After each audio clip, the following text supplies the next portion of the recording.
விஷயத்தில் உன் பேச்சு உதவாது.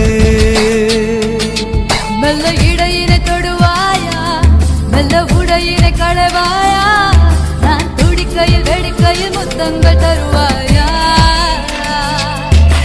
போதுமா அது போதுமா, ஆசை தீருமா?